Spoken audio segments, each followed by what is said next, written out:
ကျွန်တော်တို့ကြောင်းစည်းရောက်တဲ့နေရာတွေကကြွက်ဒီအရွမ်းဝင်တဲ့အတွက်ကျွန်တော်တို့ကမျက်နှာချက်တက်ဖို့ရန်စဉ်းစားမှမျက်နှာချက်တက်ဖို့ရန်အတွက်သူ့ပြားနဲ့တန်နေဝင်လာဖြစ်ပါတယ်တယောက်တည်းဆိုတော့အပေါ်တက်တယ်အောက်ဆင်းတယ်ဒီဟာစီတိုင်းဆွဲပြီးသားအခြေအနေဖြစ်ပါတယ်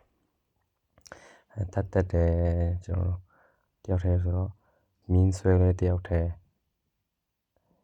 ပစ္စည်းယူလဲတယောက်တည်းအပေါ်တက်လိုက်အောက်ဆင်းလိုက်ပေါ့ကြွက်တွေရမ်းဝင်တော့မုံတွေကရောင်းရတာထက်ကြွက်တွေကိုကျွေးထားသလိုဖြစ်နေတယ်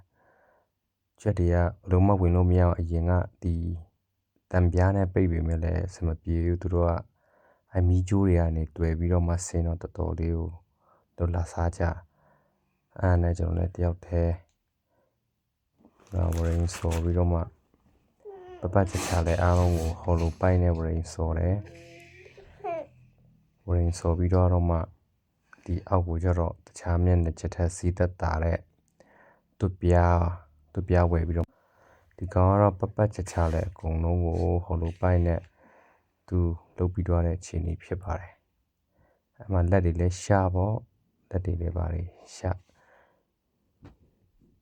ဒီကတော့ကျွန်တော်ပြီးသွားတဲ့အခြေအနေဖြစ်ပါတယ်စီးတော့မတုတ်ရသေးဘူးပေါ့ဒီကောင်ကပတ်ချချလဲကြွက်တွေဝင်လို့မရတော့ပေါ့ဒီကောင်ကတော့စီးတုတ်ပြီးသွားပြီပတိစီးသက်တာတဲ့ပတိတုတ်ထားတယ်ဘောမျက်နှာချက်နဲ့ပတိပိုနေလို့အိမ်ရှိတွေပါအကုန်လုံးတုတ်လိုက်တယ်ဆိုင်ခန်းအတွင်းရောအိမ်ရှိတွေရောတုတ်ပေါ့ဒါတော့ပြီးသွားပြီပေါ့သူမုတ်တွေပါအကုန်လုံးယူပြီးတော့မှဒါရောင်းထားပြီပေါ့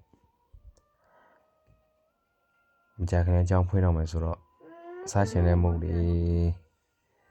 ညဆိုရင်ယူစားလို့ရပြီ